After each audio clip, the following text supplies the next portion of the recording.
we also made this argument in the previous game. Yep. Where Esmeralda is a counter to Phobius. RRQ can pick up the Phobius. Last time they didn't, this time they did with a Matilda. I think if you're playing the Esmeralda in this game, you're so happy. You're very happy at this point, right? It is going to be very hard for the Matilda and that Esmeralda in this game. I mean, that's what we said beforehand when Esmeralda was going up against Ruby. Ruby wasn't really doing necessarily so much, but it's later in the game that's the problem. So, RRQ, despite sacrificing lane matchups for the good of the composition, we know how that turned up in game 1. Maybe TODAK can actually break that, win the lane hard enough to take this game 2. Let's see what happens. Again, I feel like the Phobius pick is good and bad, right? Good because you're going against the 1-1 and the Lancelot. You're going to have a field day, but bad, you are not going to be able to survive the laning, or at least it's going to be very, very hard. But ladies and gentlemen, welcome to game number 2 of the upper brackets where TODAK take on RRQ. Once again, I want to see it in the chat. Spam it, hashtag IndoPride or hashtag Malaysia Pole, because Yum's already going in for Clay very early on, maybe even getting the first blood here. Needs to be very careful. Okay. It is still Clay able to run away with the regeneration. Okay, I mean, so far it's pretty good. That's what TODAK wants. A lot of this game from TODAK is going to be predetermined by Yums as well as... Oh my goodness. Wait, they're still going to be fighting here. Chico's already... He's in some trouble if he keeps this up. He does not win this level 1.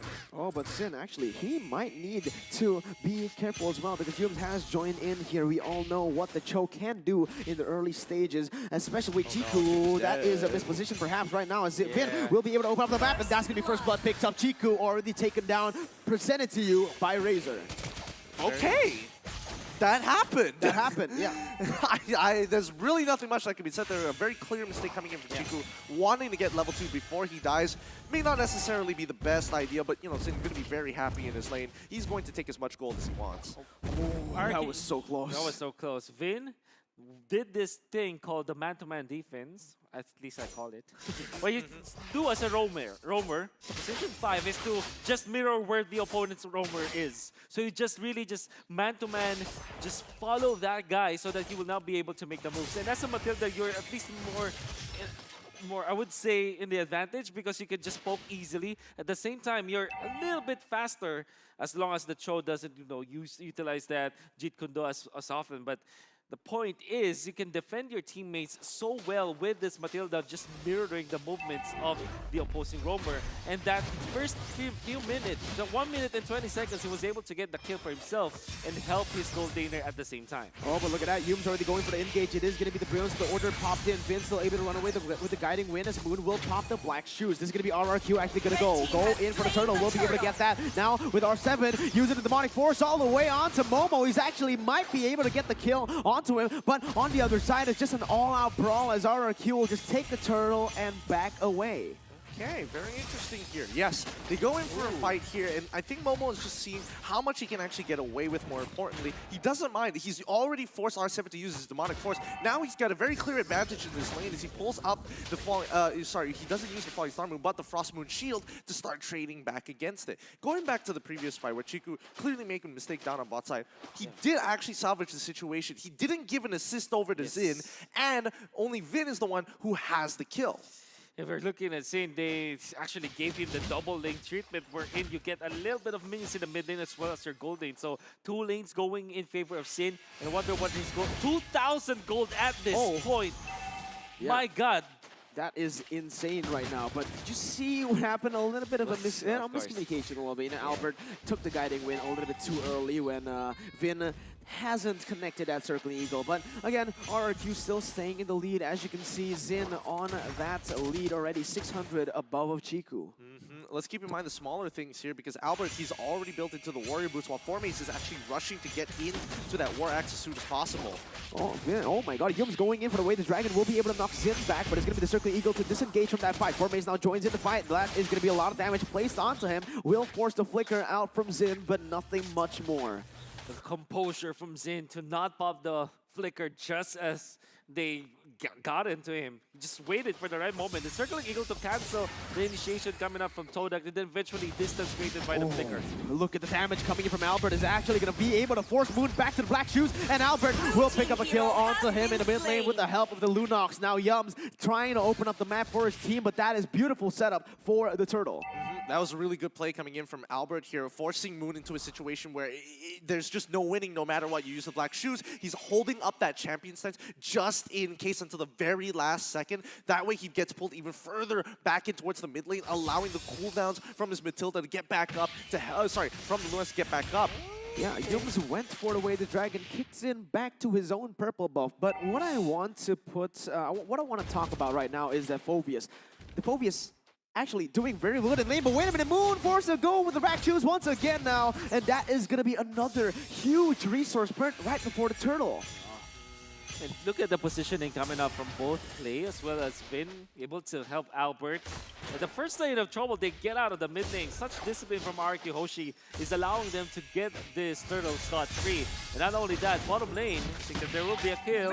Yeah, it is going to be the kill with the dragon will be pop crossbow tank to finish up the deed, and that's going to be Chico picking up a kill with the help of Yums, trying to go for the trade onto the turtle. Yums actually tanking it for a little bit, very, very intelligent, but in the mid lane is going to be another kill picked up. The turret in the bottom side will be traded for the skill. Formaze goes in for the Thorn Rose. Clay with the flicker, just beautiful as Momo goes in for the Falling Star Moon, able to get the minions, but nothing much more.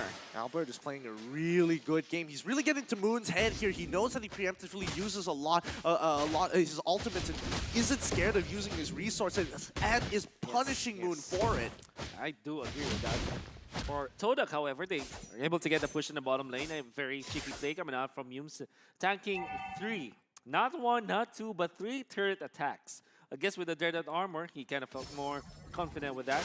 And because of that move, TODAK was able to get the first turret of the game. So that means that the economy of RRQ HOSHI, it's not going to be that massive of a lead. Oh, but Clay is caught in a tough situation right now. Yums goes in for the G2 go to combo it right now. It's going to be kind of execution to banish him off with Moon helping out. But Albert, he jumps in for the 1v3 now with the help of Finn. He might be able to go and take the kill. It's going to be the Flame Retribution picking it up. Formaze now is trying to run away with the puncture. Will be able to, and that is going to be a 1-for-1. The mid laner for the roamer. Yums is just falling really far behind here, and even Vin with a level on him, that's when you know that Yums might be in some trouble here. As the rest of the team, he is going to be he's going to be struggling against just the raw damage coming in from Albert. Oh, wait, hold on, Sin! He gets it. Wow, great play coming in from Formaze. Holy, Formaze actually outplaying that situation and reading it perfectly right now with Momo jumping in on the Finn. It might be another kill picked up, but Clay, he's coming in. He's going to have the Chaos ready, but he's not going to use it just yet. Finn actually gets taken down for nothing. And Clay, he's not going to be able to get anything done. Albert, though, in the mid lane will be able to pick up a kill onto Moon. He's going to look for more right now, but Yums is still alive. He doesn't want to go for anything more as Momo just chunks Clay down. Clay is really good, honestly. He is... Wait, he actually used the ultimate. I thought he was saving it for the turtle fight. Yeah. Well, the reason now that RRQ HOSHI will be, not really that courageous not to take this turtle was because of the fact that they were poked. And immediately they're just going to get into the mid lane. They know that TODAK has a little bit of an advantage in that potential turtle fight. And with all due fairness for TODAK, especially with the movements of Momo, TODAK has, reached to the point where there's really no gold lead already for RRQ HOSHI. Yeah, very similarly to what we saw here. Wait, hold on. Chiku might get attacked straight away. No, R7, he's smarter than that. Very good. If it was me, I would have been like, spam that button. Give me that demonic force. I know you want to dash. But another turtle going to be going over to RRQ. Yeah, that read itself just made it very worth for the side of RRQ HOSHI. Because of that, they will be able to take the turtle and also defend the mid lane right now with Moon. Oh no! He's going to use the black shield. Actually, he's going to be turned around and Clay will be taken down. That's also been taken down. So now it is actually a 2-for-0. RRQ, do they want to take this right now with Yums going to the backside? R7 has the Purify ready. Now let's see what happens. Will RRQ go for the 3v4 right now with the bottom side pushing in? They need to defend and they won't go for a fight. Speaking of which, this is reminding me so much about the RSG game, but let's get back into this fight. Yeah, it's going to be the Falling Star connecting on the two members, but Albert goes in for the knockout strike. It's getting very low, and that's going to be TODAK picking up the kills back and forth. R7 keeps on jumping in. The Demonic Force almost picking a kill onto Yums as he tries to predict where he's going, but it is a 1-for-1, maybe not for long. Finn goes back in for the re-engage as Jums, oh my lord, getting out with literally 1 HP. This game's getting sweatier. It is very sweaty now. Albert was taken out, and Momo just tries to... Sin once again, he goes in for an aggressive play, and he gets collapsed on. Back-to-back plays with that guy, and then you see and here's Santek. TODAK really punishes Sin, not only with in-game damage, but also verbal damage here at Santek. Yeah, you can hear the screams, the yells of the TODAK players. Yeah, I mean, Sin, he was hyper confident that he would secure the kill, flickers forward for it, goes for the full combo, and it was ever so slightly off. Like, it's a little unlucky here, but let's see how they punish Phoveus. Yeah, let's see what happens here. Again, they can't really overcommit to this because it's always on for Chiku. Whenever he dashes, it's up for grabs for R7. You try to go for something Chiku needs. When the way Dragon pops, he needs to get all the weakness spots. If he doesn't, it is going to be a tough time for him. And now it is going to be TODAK looking for the kills, looking for the plays on the top side. RRQ rotates, and TODAK responds with moving backwards. Albert, though, he is caught right now, still able to run away with the guiding win.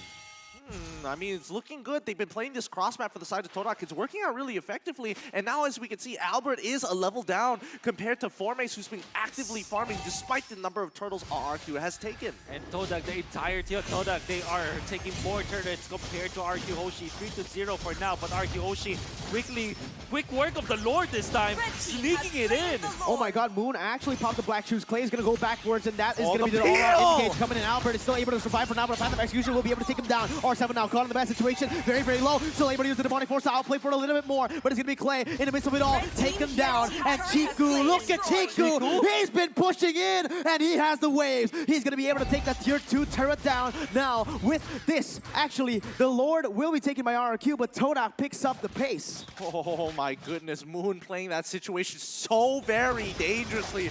RRQ was hesitating to go in on him, trying to figure out where the rest of his teammates were and trying to go for the punch. Whoa!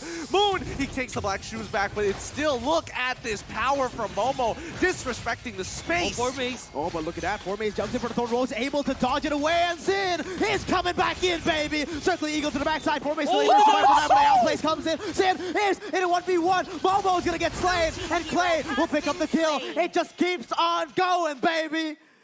Lands in a dodge. That last shot that would have killed him with the Thorn Rose. I think that's good coming out from Formace. And so far, he's 5-0-1, dishing the damage against RRQ HOSHI. Sin finally gets a good outplay. He already has got the Thunderbolt as well as this endless battle. We started the game as Sin just pulling ahead when it comes to the farm compared to this 1-1, but actually Chico guys already has got a little bit more gold over this Flint. Yeah, and right now Clay, all he just needs is magic damage. Oh, Moon! Yeah, Moon is gonna get collapsed on right there with Yums joining the fray. It's gonna be him popped down by the Demonic Force. There you go. R7 keeps on jumping around, and you finally see what this Phoveus is able to do in a game. RRQ! They want some more, and they're gonna get it. A 2-4-0. Yeah, Albert really wants to cut the retreat coming out from this 1-1, but will not be successful in doing so. All of our 2,162,000,162 viewers, big shout out to you guys. Yeah, that's a lot of viewers out there as we're getting closer and closer to that 3 million. Let's push for it because this is a game you got to watch. Man, oh man, just tell your parents, tell your family, tell everyone you know, because no one wants to miss what's happening here. It is just an all-out mechanical war. Yep. So far, the cross-map plays have been getting effective for TODAK, but RRQ have been doing it really, really well, punishing TODAK every single time for a mistake. And how much is TODAK needing to sacrifice? Oh, let's see what happens here. It's going to be Vin jumping onto the circling Eagle. Momo doesn't want to take anything right now. He's just going to take that damage, move backwards, because again, no objectives on the board. This is what RRQ likes to do. Go for the stupid fights. I'm sorry to say, but it is stupid fights. That's what they like. That's what they thrive on, right? But TODAK, they know you are aggressive. We'll just play it passive until the right moment comes up. They have the tools to punish RRQ HOSHI if ever RRQ HOSHI let's go for the quote-unquote stupid fights, right? They have the Esmeralda for a great punish. It's very strong at this point. Oh my god, Moon actually saving that black shoes, but maybe it might be fatal. Albert jumps in just like that. They're gonna go in for the collapse. Yums goes in for the way of the dragon, but it's not gonna be for naught. Ziku has nowhere to go. The yells and screams of RRQ come facing and tearing TODAK apart, with RRQ basically going at it again onto the turret. It's gonna be Formace making an incredible macro play to cut the waves before they can use it to take the turrets down. This was so good from Formace to kind of staunch the bleeding, put a band-aid on it, buy some time for the rest of his team, but he needs to get out of this. How he's going to do it, I'm not entirely sure. Oh no, Phantom Execution to the backside. This is what he can do, but wait a minute! Oh, okay, okay. Four base! He doesn't do it! How? And how? Clay manages to survive that! Oh my goodness, give it to the man. Vin does it again. Favor plus guiding win saves Clay's life. Oh my god, that was very close. You see Forme is really confident in this game. Even though he died there, you can see his body language. He's so happy about his performance. However, RRQ HOSHI, quick work of the Lord once again, utilizing this Lunox as well as Paquito and Clint. So much damage on objectives in RRQ HOSHI. This Lord is an enhanced Lord. This is not a booting. Oh my god, let's just take a look at the replay. Yep, let's look at this one more time here because the major problem about this entire situation is the fact is that Moon did not get the black shoes in time. He was expecting the demonic force to get on top of him, but Albert comes running through, double jab to close the distance and take him out before he realizes Moon has got to be more aware here. Yeah, but look at that. It's going to be the two-way push in the mid lane and the top side. The Lord entering the base right now, but it's going to be Formace using all of these resources to take the minions out. Now, with both turrets still alive, it's actually a great defense for the side of TODAK, but for how long will this stand? Because look, Xin is playing with a passive little by little, poking it down, and might be the turret taken away. Boom, there you go, and RRQ controls the map once again. Yep, and this is where RRQ gets back their turn, the initiation, as well as the objectives coming in from TODAK's side. They need to start pressing their advantage now. They've got the damage. They do got the damage. Sin is able to flicker away, baiting in Yums right now. A lot of damage placed onto the backside. It's going to be the demonic force of Kalak, and the knockout strike lands onto 3 members now. With RRQ going wild onto the base, it might just be another war. It's going to be Momo jumping in with falling air. Oh my god, Albert actually gets shut down right there. And Chiku, he's going to be flying. It is an all-out war, and it's going to be TODAK taking the victory. Yep, they find the shutdown, but they got to clear top and bottom side. How long can they chase this for? There is no wave coming. Formace is not going to jump to him, but Momo, he's going to bait out another flicker, forcing it out of Vin. RRQ HOSHI managed only to take out the inhibitor turret in the mid lane, but the rest of the map was definitely defended by TODAK, and that is good for TODAK for sure. It'll be buying time for Chico, guys, to get more items. Maybe a defensive item does have the Athena shield already, or maybe shift it to something different. Maybe sell his boots, whatnot. He is a gold laner anyway, so retribution is not that much of a need for him. Well, on the side of RRQ HOSHI, going for the Blade of Despair. Sane was already able to get that. Maybe get a Wind Talker. I think it's his next item is looking for. And interestingly, Vin went for the Blade Armor. Well, let's not forget, Clay, he decided to go for the Necklace of Durance, allowing Albert to get hyper-aggressive and take as many damage items as he needs because he's going to have to buy the utility, which is costing them a little bit because Momo, yes, he can sort of take the damage overall and has purchased the Antique Cuirass to try and reduce the amount of damage Albert is going to get at, but Clay will not be able to chunk him out like he did in game number 1. Absolutely. Let's see it again right now. RRQ will look to try to micromanage every single way, but as I said, man, Moon getting into this late game, Chiku as well. This is going to be really hard for both of the teams. Both of them need to target select really well, all right? Because if RRQ HOSHI, if Xin and Clay gets left untouched in the back line, they will be able to shred. Same thing goes for TODAK. They need to focus on Chiku. They need to focus on Moon. Their front line deals damage, yes, but the most of it comes in from that back line. Looking at the side of TODAK, they do have great ultimates up when it comes to like taking out the members of RRQ HOSHI.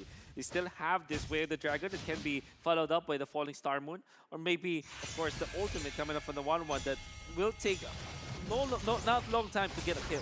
Oh, look at that. It's going to be Yums going in for Clay right now with the combo wombo coming in as a Wind Truncheon to bait all abilities down, and RRQ goes wild. That was a beautiful Wind Truncheon by Clay to buy him a little bit more time. R7 goes in for the Demonic Force all over the place and is able to pick up the jungler, but Chiku is all alone on the bottom side. He's trying to get an inhibitor turret, but he is going to fall. Maybe not, though. Chiku, we've seen it before. Will he be able to do it again? Crossbow tag is ready. Triple kill has been popped. The immortality has been popped, but Chiku, he's bit off too much than he could chew. It's RRQ wiping TODAK out in game 2. After 18 minutes of complete crazy brawls, we have finally got the conclusion, and RRQ are standing strong in this game. They are looking for the end, and they're going to push themselves onto match points. That was a good game.